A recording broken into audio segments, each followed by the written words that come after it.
आपने नाम नहीं सुना होगा, और नाम सुना होगा तो शायद आपने पोर्टफोलियो में ऐड नहीं किया होगा। ऐसा फ्लेक्सी कैप जो पराग, एचडीएफसी, जेएम सबसे अलग हो और आपको बेहतरीन रिटर्न सेफ्टी के साथ निकाल के दे सके। क्या है हमारे पास कुछ ऐसा?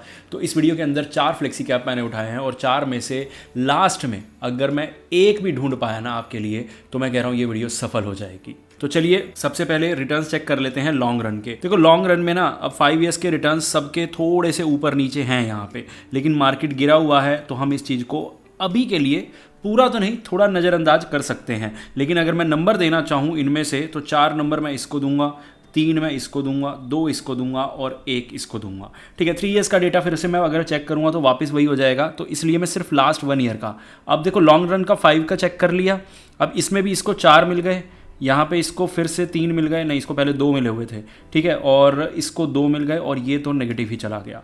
अब रिकवरी की बात करें तो अपने कैटेगरी एवरेज को बीट शायद सब कर रहे होंगे, लेकिन फिर से यहाँ पे 4, 3, 2, 1। अब आप एक बात ध्यान रखना, इसकी रैंकिंग स्टेबल है, ये इन चारों में से अभी तक हमें रिटर्न्स के मामले में बेहतरीन निकलता हुआ आया है। इसकी रैंकिंग स्टेबल नहीं रही है, इसकी रैंकिंग तो बिल्कुल 1, 2, 3 हो गई है, और इसकी रैंकिंग भी कुछ खास स्टेबल नहीं रही है। रैंकिंग नहीं बोलूँगा, टोटल पॉइंट्स बोलूँगा। टोटल पॉइंट्स 12, 8, 6 और 4। तो चलिए चलते हैं आगे। अब अगर मैं और इनमें पॉइंट ऐड करना चाहूँ तो एडलविस ने अपने लास्ट 1 ईयर में कैटेगरी एवरेज को बीट किया है। ठीक है, तो इनका कैटेगरी एवरेज रहा है -0.58, यानी कि अगर किसी ने -0.5% से भी ज़्यादा रिटर्न दिए हैं तो कैटेगरी एवरेज बीट हुआ है। तो मैं सबको एक एक नंबर अगर देना चाहूँ तो मैं यहाँ पे 13, 9, 6 और 5 कर सकता हूँ, क्योंकि देखो इसके रिटर्न से इंपॉर्टेंट नहीं है। अगर कैटेगरी एवरेज -3 होता तो मैं इसको भी दे देता, तो इसने नेगेटिव तो दिया लेकिन अपने कैटेगरी एवरेज को बीट नहीं किया, ये प्रॉब्लम आ गई। यहाँ पे हम देख सकते हैं इसने अपने कैटेगरी एवरेज से ज़्यादा गिरावट दिखाई। उसके बाद अगर मैं बात करूँ फ्रैंकलिन के लास्ट 1 मंथ की, तो ये वहाँ पे भी खड़ा अच्छा नहीं उतरा। येलो लाइन यानी कि कैटेगरी एवरेज की लाइन आप देख सकते हैं ऊपर है।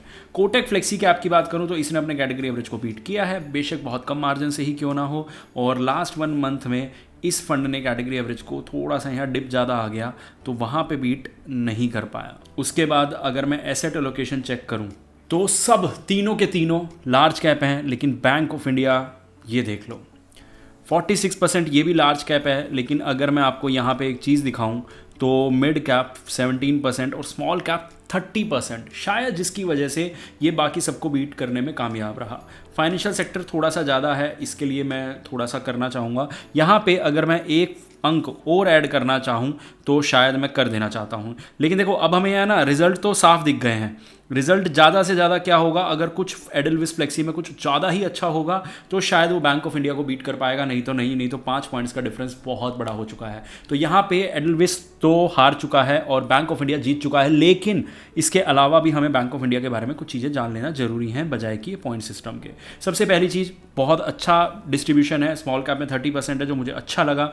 3rd नंबर पे हेल्थ केयर है जो कि एक अपने आप में बहुत बढ़िया चीज़ है। उसके बाद लास्ट 3 मंथ्स में देखें तो इसने अपने कैटेगरी एवरेज को बीट किया है। लास्ट 6 मंथ में देखूं तो इसने अपने कैटेगरी एवरेज को बीट किया है। लास्ट 1 ईयर में इसने अपने कैटेगरी एवरेज को बीट किया है।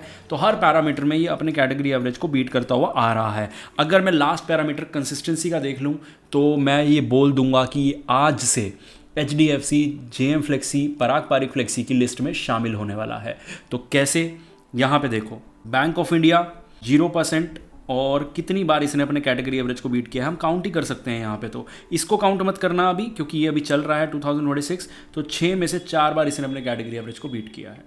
तो हर बार यानी कि 66% बार अपने कैटेगरी एवरेज को बीट करना ये भी मजाक नहीं है। और हमारे पास डेटा भी 6 साल का है, ऐसा नहीं है 3 या 2 साल या 4 साल का है, तो 5 साल से ज़्यादा का डेटा है हमारे पास। मेरे हिसाब से अगली बार से जब मैं 4 फंड कंपेयर करूँगा तो HDFC फ्लेक्सी, फिर से JM, पराग पारिक और बैंक ऑफ इंडिया को सबको इकट्ठा कंपेयर करके बताऊँगा। अगर आप ये कंपैरिजन देखना चाहते हैं तो मैं वैसे भी पहली बार पराग पारिक की रिप्लेसमेंट ढूंढ रहा था, लेकिन इसको पराग की रिप्लेसमेंट नहीं बोल सकते।